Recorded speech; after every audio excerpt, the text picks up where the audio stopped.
What's up, everybody? Welcome back to the Gridiron podcast. It's episode 10. Can't believe we're already here. My name's Nick, My name is Michael. and today we're going to be talking about some key injuries, a couple of the games that happened last week, and then a couple other key notes as well. So let's get started.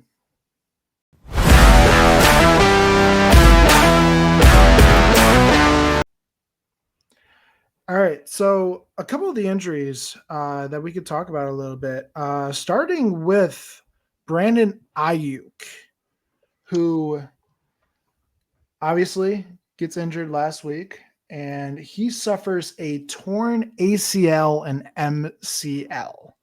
He's out for Yeah, the season. What does this mean? Obviously, the 49ers being injury ridden so far this year, obviously, with Christian McCaffrey. And now Brandon Ayuk and a couple other people that we'll also talk about in terms of like George Kittle and Debo Samuel. What does that leave for the 49ers, who right now are under 500 and last in the division or third in the division, somewhere around there? yeah. Where does that leave them going forward?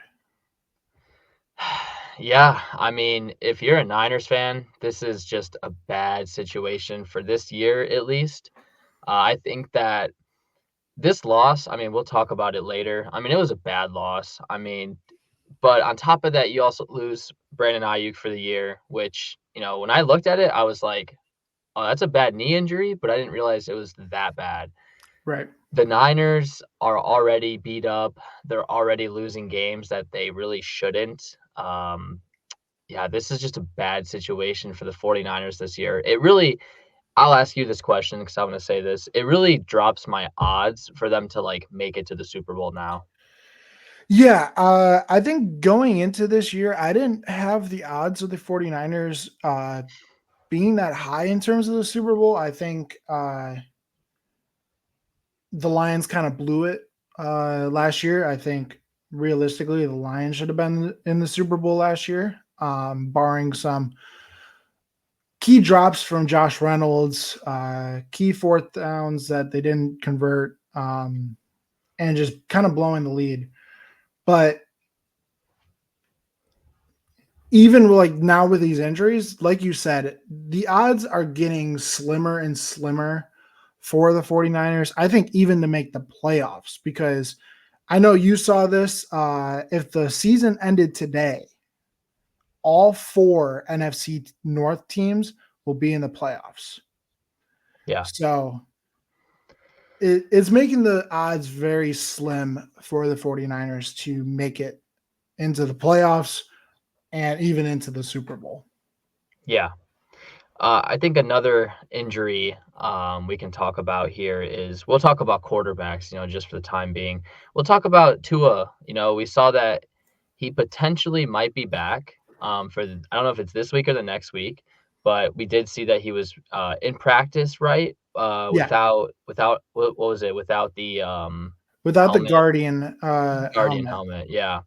Um, so this is good for the Dolphins, obviously. I mean, without Tua, they are an absolute train wreck. Yeah. Um, I mean, it's disastrous over there without Tua. I mean, I do have my questions about him in the cold and in playoff games, but just for this season right now, they need Tua just to win.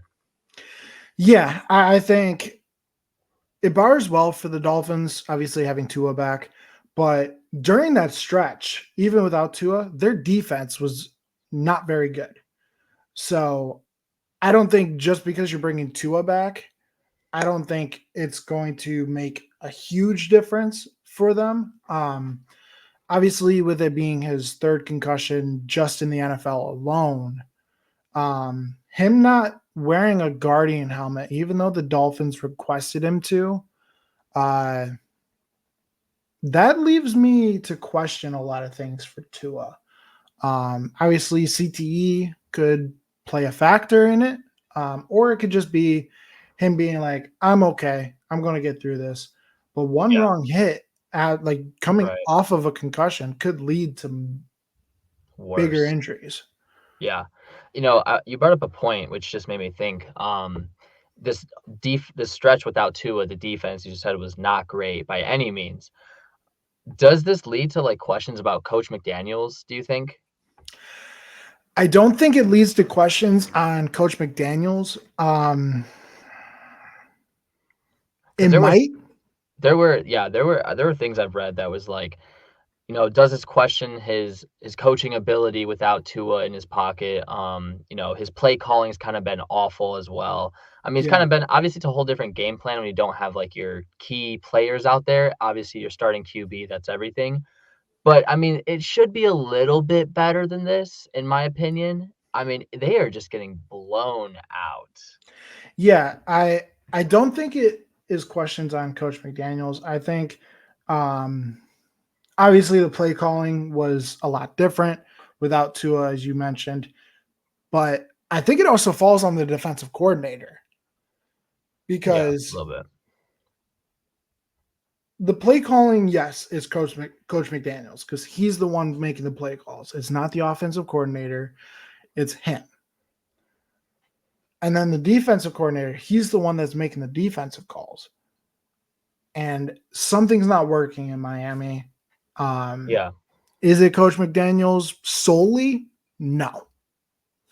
yeah, So at the end of the day, whatever the play call is, the players have to execute it, and they yeah, haven't been able absolutely. to execute it. Yeah, that's why I mean, my rule of thumb is players first. They get blamed because they're the ones out there. Right. But going into another disastrous coaching slash quarterback situation, we've got the Cleveland Browns. As this week we saw Deshaun Watson go down, and it's a terrible injury. And also, shame on you, Cleveland fans. I mean, that is just disgusting. No matter how terrible the organization situation is, or whether you like a player or not, that is just disgusting. Yeah. Um, Especially for a guy who's time and time again been trying and trying and trying with this team, even though it is a disastrous situation, that's disgusting. Yeah, I think I saw something. It was on TikTok, and I don't know if this guy was trolling or not, but he said now with Deshaun Watson being out, Cleveland finally has a chance to win. Um, No. and it's bad because as a human being, like I'm a Lions fan, you're a Packers fan. We talked about this last episode with Aiden Hutchinson. As a human being, you never want to see anyone get injured, especially of this magnitude. Obviously, a torn Achilles is not a pretty injury by any means. Um, and for the Cleveland fans to kind of cheer him getting injured, that's beyond anything that I ever would have expected. Yeah. Um, Yeah. but Going into the we'll have to see. situation, I'll deep dive into this. So the Browns are in a sticky situation here because now they're getting phone calls about Myles Garrett, Greg Newsome, who's a cornerback. But they also cannot get rid of Deshaun Watson. I mean, at least I don't think, because the cap hit is like $73 million. That's His cap hit insane. is insane. That Yeah. is insane. So you're kind of stuck there unless you're going to take on some of his contract wherever he goes, which I don't know if they'll do. But I don't know. I don't even know what you could get for Deshaun Watson. I mean, it's a shame because I'll let you go ahead here. It's a shame because Deshaun Watson's now missing this season, and last season he had a shoulder injury, so he cannot stay healthy as well. Yeah, and to kind of key on your point on potentially taking on the contract wherever he goes, I don't see them making a move this year because obviously he's out for the season. Um, and realistically, no team is going to want to trade for a player that can't even play this season. Um, and speaking on like even last year, him having that shoulder injury, he hasn't been the same since he left Houston. Yeah, Um, agreed. but I will also say it's a whole nother scheme in Cleveland. Obviously, the offensive line has not been there. Um, and Cleveland, yes, they're in a sticky situation. Obviously, You mentioned Miles Garrett. There's multiple teams calling about him.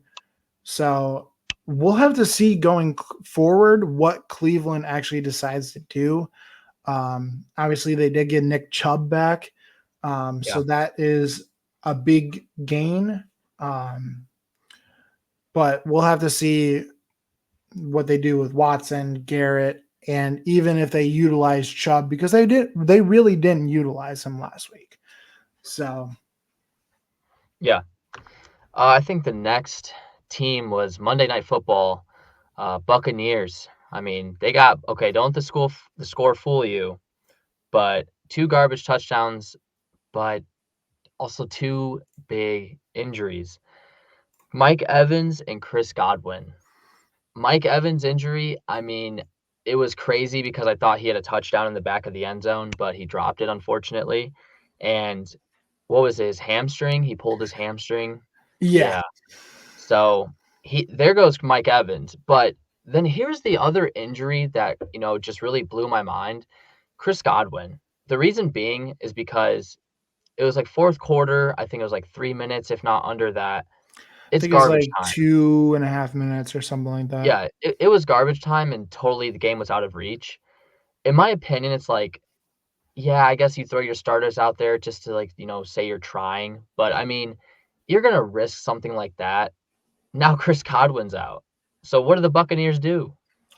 Yeah, I mean, definitely two key injuries. Mike Evans is expected to return during the season. Yeah, Obviously way later in later. the season. It is listed as a moderate hamstring injury. But then obviously Chris Godwin, dislocated ankle. Um, we're not going to show the video because it's pretty much it's not as gruesome as Aiden Hutchinson's was, um, but it is pretty gruesome. Yeah, And it's definitely a big toll on the Buccaneers because you lose your number one receiver, yep, and then your slot guy. Chris Godwin had the stats as the number one wide receiver, and then you lose the person that the defense is mainly looking at in Mike Evans. yeah, So I think it hinders them big time, but I do see them continuing to kind of progress as the season goes. So it's definitely terrible for the Buccaneers, but I do see yeah. them. I don't see them losing a bunch of games like Miami did. Okay. I mean, yeah, I definitely think it hurts their odds. I mean, we'll see obviously with the returns how the Bucks do in the meantime. But you know what, Nick? It's our favorite segment. You know why? You're gonna talk about the Lions. Yeah. We're gonna do a little recap of some notable games of this past week because there were some bangers. Game number one, I'll let Nick start off with this one. Lions versus Vikings. This was a huge game. Yeah. So I'm going to pull up the score for you guys real quick because we need to make this well aware of what happened in this game. I was seeing a lot of trash talk going on from Vikings fans. And as a Lions fan, I was like, they're going to get the job done, right? So obviously, starting down 10-0 in the first quarter, the Lions then go on a giant run, scoring 21 straight points, making the Vikings defense look silly, knowing exactly when they're doing a cover zero and just launching it. But then you have to look at the Lions defense. They stepped up. They won without Aiden Hutchinson, which was the big question going into it. Obviously, the pass rush wasn't there entirely, with the only sack coming from Aleem McNeil. But I think they were able to limit what the Vikings were able to do. Obviously, Brian Branch coming up with an interception. And the Lions are now number one in the toughest division in football, the NFC North, sitting pretty at 5-1. Yeah. I mean, the only thing I want to, touch on was the Lions were up comfortable in this game. And I, next thing you know, checked the score, and here's the Vikings scooping up the football and taking the lead. And I thought the Lions were going to blow it. I could not believe that mistake by the Lion. I mean, Jared Goff, I should say. I mean, I know he got hit, but it's like, I don't It know. Like, I wasn't don't know even Jared Goff. who It was was it. David. It was David Montgomery. David Montgomery earlier in the game suffered a knee injury. He was able to come back, and then he fumbled the ball his very first play back, which gave the Vikings a 1-point lead. They attempted a 2-point conversion, severely underthrown by Sam Darnold. And Lions marched down the field, and the game-winning field goal by the rookie kicker, Jake Bates, from 44 yards out.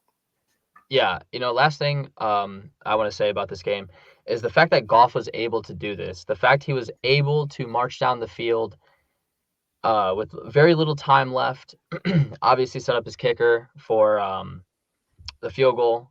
But yeah, this was a good game, man. This was a banger of a game. I mean, I definitely expected it. It went back and forth. I mean, it was just a great game. Yeah, I was definitely on the edge of my seat the entire time. And if you guys didn't peep my Twitter, go check it out. Yeah. So the next game is my favorite team, the Green Bay Packers, taking on the Houston Texans. This game was honestly very quiet, in my opinion. It was, yeah, I mean, it was a close game. It was what I expected, within three, I mean, I predicted the Packers to win by 7, but nonetheless, the Packers should have absolutely ran away with this game, in my opinion. The mistakes that they made to allow the Texans time and time again to be in this game was why the score is what the score is. As simple as a Jordan Love pick, which was, way overthrown. He sailed it, which gave the Texans a good return and put them on the Packers, I believe, 30 or within the 20. I don't remember. But then the other mistake was a special teams mistake where a punt hit our Corey Ballantyne on the Packers, and the Texans picked it up within the 10. So it was an easy score. But you know what? Nonetheless, though, the Packers were still able to put it together. Jordan Love, I had my doubts, man. I had my doubts of him also being able to pull a Jared Goff, and within, under a minute, is he able to drive down the field? And they did just that. Thank you, McManus. We have a kicker. We have a kicker in Green Bay. He has landed. So the Packers won. I mean, they didn't have an answer for Joe Mixon. That's pretty much the only thing we held CJ Stroud to, what was it, 100 yards? Just a 86 little, yards. just under 100 yards, yeah. So, I mean, nonetheless, Packers win, baby. Yeah, I'll kind of touch on that. When we were predicting this game, we were kind of torn. And I said, if the defense can step up, the Packers are going to win this game. And they limited CJ Stroud to under 100 yards. So I would say that is a step up. Obviously, not able to stop Joe Mixon. The run defense needs to kind of get to where the pass defense and the turnovers are getting for the Packers to have a blowout win against a team like the Texans instead of just a 2-point win. Yeah, no, what the Packers need and going forward is edge presence. They have no edge presence right now. Rashawn Gary, I know I believe he got a sack, but I could be wrong, actually. I don't know. I really don't know. This guy, he just re-signed, big money, and he's kind of been MIA this year. Preston Smith, Kenny Clark, they've kind of all been MIA, I cannot lie. But they're still holding up, I guess, but they're just not putting out the numbers. So, but this was a good win, though. The Packers are sitting pretty at 5-2, and we'll be heading to Jacksonville next week. So, could be 6-2. So, yeah. Next game that we have, which we kind of talked about already, was the Chiefs and 49ers. This was a good game just for the sake of um, two contending Super Bowl teams this year in San Francisco. But San Francisco, I mean, obviously with the injuries, it was not pretty. Brock Yeah. Purdy, 3 interceptions. Mahomes, 2 interceptions. These QBs did not play well. Yeah, and obviously the Super Bowl rematch, which oddly enough was not on prime time. Yeah, NFL, fix yourself. yeah, Um, yeah, I'll kind of speak on this. There was a stat that came out that Kyle Shanahan has never beaten Andy Reid as a head coach. Obviously, the injuries kind of played a factor in this, but I will say Mahomes was just able to run wherever, whenever he wanted to against the 49ers defense. I'm kind of worried about the 49ers. I know we touched on it. Even with the offensive injuries, their defense was obviously able to get 2 interceptions, but they were pretty much non-existent in the run game. now here's my problem with the 49ers is that this game was huge. I mean, obviously a rematch, but in San Francisco, and you still kind of get slammed by a team that you're trying to contend against in the Super Bowl, and you kind of just got slammed this week. So it's like, are you able to get over this hump despite the injuries? Like Brock Purdy didn't play well. I mean, how many more chances do you need or to be, showing that, you can really be in the Super Bowl like this? So even against a weak Chiefs team. Yeah. And the Chiefs remain as the only undefeated team in the NFL. I say Yada, that yada, yada. sarcastically because I can't stand the Kansas City Chiefs. Yeah. Well, the next game we have is a little bit better. We got the Ravens and Buccaneers, as we talked about before, on Monday Night Football. Ravens, Lamar Jackson is playing lights out. I mean, the dude, I think, had 5 touchdowns. Insane. Baker Mayfield didn't play great.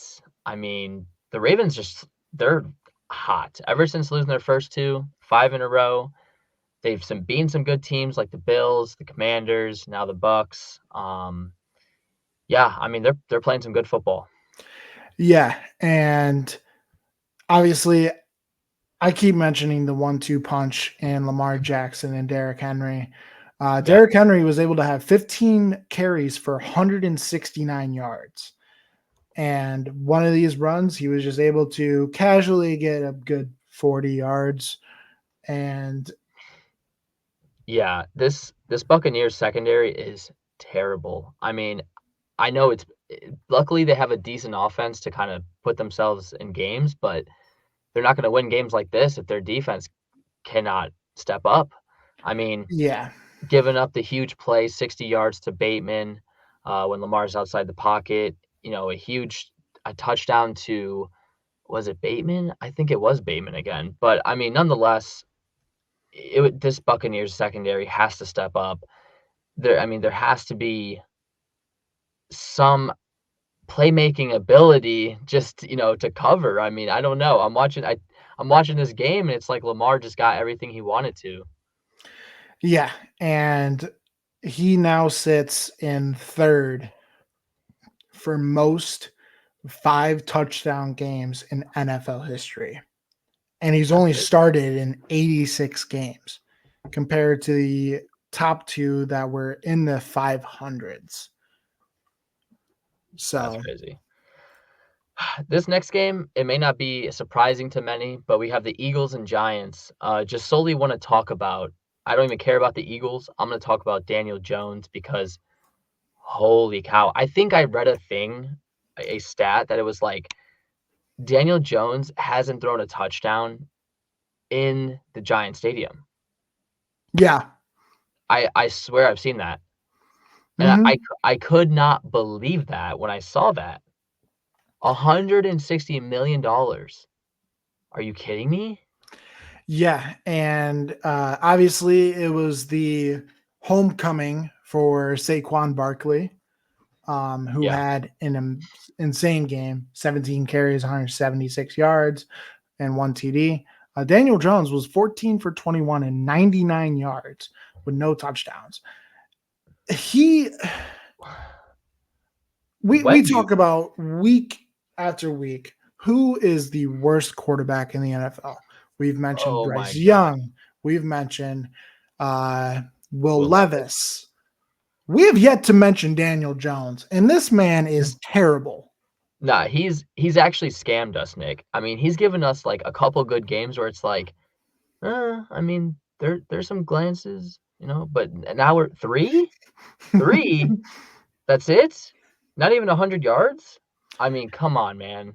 I know there's some problems, but, like, you do have Malik Neighbors. You do have a solid defense. I mean, there's just no excuses for him. I mean, does he just suck? I mean, obviously, I know that, but, like, I mean, when do you, like, put yourself in the situation, just say, "You know what? Screw this. Daniel Jones, bench him. He's awful." Yeah, I think even like at the beginning of the season, we were talking, oh, Malik Neighbors is potential offensive rookie of the year. Daniel Jones is holding him back big time. Obviously, Jane Daniels has had great games, now injured. Um, Malik Neighbors has the opportunity to become an offensive rookie of the year. Yeah, And Daniel Jones is going to hold him back immensely. This guy sadly. has not been able to throw a touchdown in his home stadium in his entire career. And you re sign him, and he's a decently paid quarterback compared to the other names, obviously, like Dak Prescott and Jared Goff, Trevor Lawrence.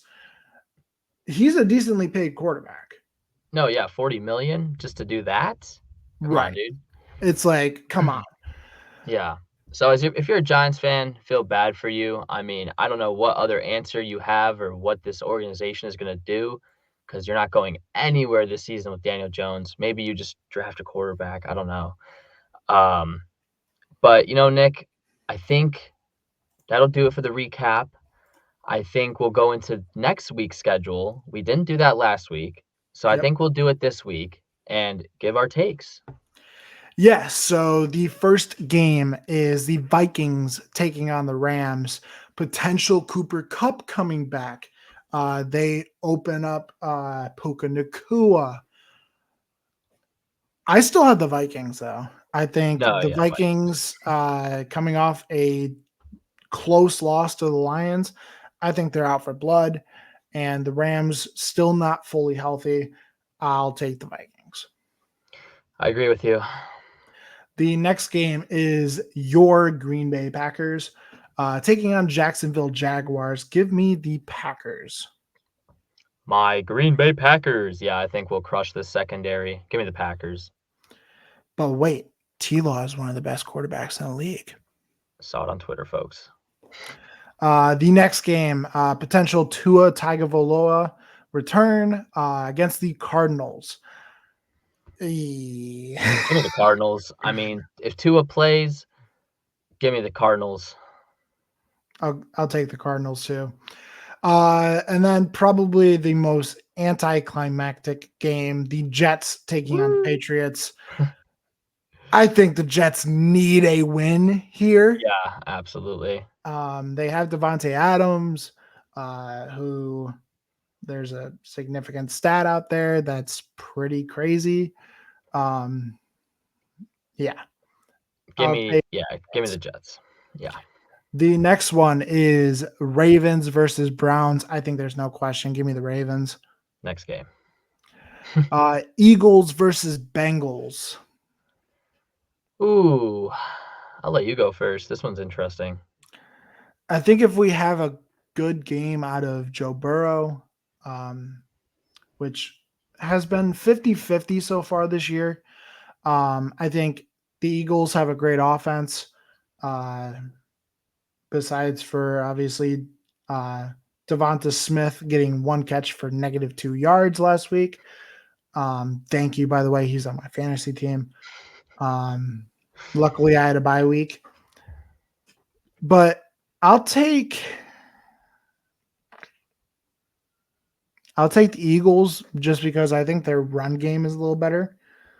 Um, yeah. Yeah, give me the Eagles. Bengals secondary, still not good enough for me. I mean, yeah, give me the Eagles. Next game is Colts versus Texans. Obviously, Stephon Diggs did not play last week against Green Bay Oh, yes, he did. after throwing a punch at a Green Bay Oh, Packers player. that was very Um, silly.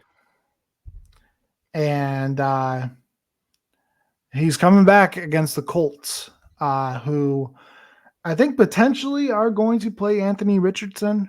I did hear that they will be probably playing Anthony Richardson. I say they should be playing Joe Flacco. But I think the same thing kind of goes with the what I said with the Vikings. Texans coming off a close loss against the Packers. I think they're out for Yeah, blood. Give me the Texans. yeah, Texans back home. Give me the Texans. Next one, and we'll kind of Next talk game. about something else as well. The Titans coming to Detroit to take on the Lions. Now, we learned yesterday. This is recorded on Tuesday, just so you guys are aware. We found out Monday, because it's going out Thursday, that Jamison Williams will be serving a 2-game suspension due to performance enhancement substances. So it's going to be tough for the Lions. Obviously, they do have depth at wide receiver with Amon-Ra St. Brown, Tim Patrick, Khalif Raymond, Tom Kennedy, and they do still have Donovan Peoples-Jones on the squad. Going up against the Titans, who have been very much struggling, but there is a stat out there that I will point out. The Lions in franchise history have never beaten the Titans. They are 0-6. Uh, I think that turns into 1-6 this week. Obviously, coming to Detroit, home field advantage is big in Detroit. Give me the Detroit Lions. Yeah, congratulations, Nick. You're gonna beat the Titans this weekend. Yay. Next one is the Falcons taking on the Buccaneers. I'll take the Ooh, Falcons because of the injuries to the Buccaneers. If those injuries didn't happen, I would right away take the Buccaneers. But with those injuries to Mike Evans and Chris Godwin, I will have to give it to the Falcons. And the Falcons have been looking pretty decent as of late, with obviously Bijan Robinson having game after game just incredible. And then Kirk Cousins kind of coming into his own. but the Falcons are coming off a bad loss against Yeah. Seattle. I I don't know who I like in this game because the last one went to overtime. So I think I'll take the Falcons. Just I think they're coming off a bad loss. Buccaneers are beat up right now. Secondary is terrible. Give me the Falcons. The next one is the Saints versus the Chargers. The Saints. What happened after week 2? Injuries. Seriously. But I will take the Chargers in this one. Obviously, Justin Herbert had the weirdest stat line, I think, ever, threw over 300 yards, no touchdowns, no interceptions. I think that's a record for most yards with no touchdowns or any interceptions. But I will take the Chargers in this one. I do think it's going to be a close game. I'll Yeah. give it to them by 10. Yeah, give me the Chargers. I do think there will be some touchdowns thrown by Justin Herbert. Give me the Chargers.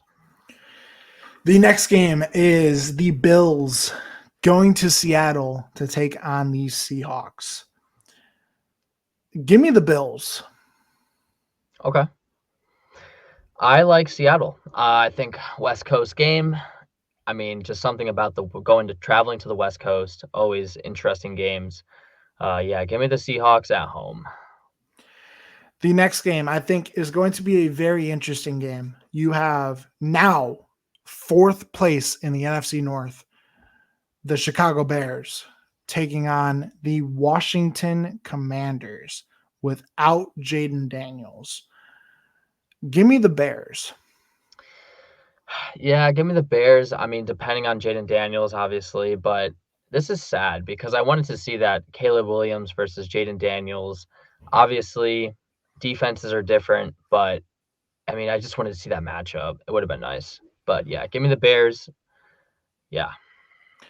The next game is the Chiefs taking on the Raiders. I hate to say it, but I think Chiefs move on to 7-0. 7-0. Jeez, who would have thought? The next one is the Panthers taking on the Broncos. Oh, dude, Bo Nix. some of these games are truly painful. Painful. Give me the Broncos. Give me the Broncos. The next one could be a very interesting game. Cowboys coming off a bye the week before getting demolished by Detroit. Yeah. Taking on the San Francisco 49ers in San Francisco. Sunday Night Football. Give me Dallas. I think Dallas needs this one. Yeah, I'll say Dallas, but I do think it's going to be a very close game. I think within field goal. You know what? I'll go the 49ers. Okay. I think it'll also be very low scoring. It won't be like 30s, I think over under we're talking under 50. I could agree. Okay. And then probably the weirdest Monday night game ever. The Giants taking on the Steelers. If Daniel Jones plays, give me the Steelers. If he doesn't, give me the Giants. He's playing. But they also have Give me Drew the Lock as a Steelers. backup. But yeah, Give me Steelers the either way. Steelers. I mean, yeah, dude, it's pretty bad. Yeah, so that is next week's game. And then kind of to touch on something real quick before we head out, don't forget, we will be live on November 3rd, starting at 1 o'clock. We will be watching half of a 1 o'clock game and then kind of doing a pregame show, tailgate sort of thing. And then the battle begins. Lions versus Packers. So you do not want to miss it. We will be live on our YouTube channel. And yeah, that's going to do it for episode 10. Thank you guys for tuning in to YouTube and Spotify. And yeah, you guys can find us on Twitter at Gridiron Pod NFL. Make sure to give us a follow. Make sure to subscribe to the YouTube channel. Follow us on Spotify. And yeah, new episodes coming out every single Thursday. You do not want to miss it. Yeah, and we'll see you guys in the next one.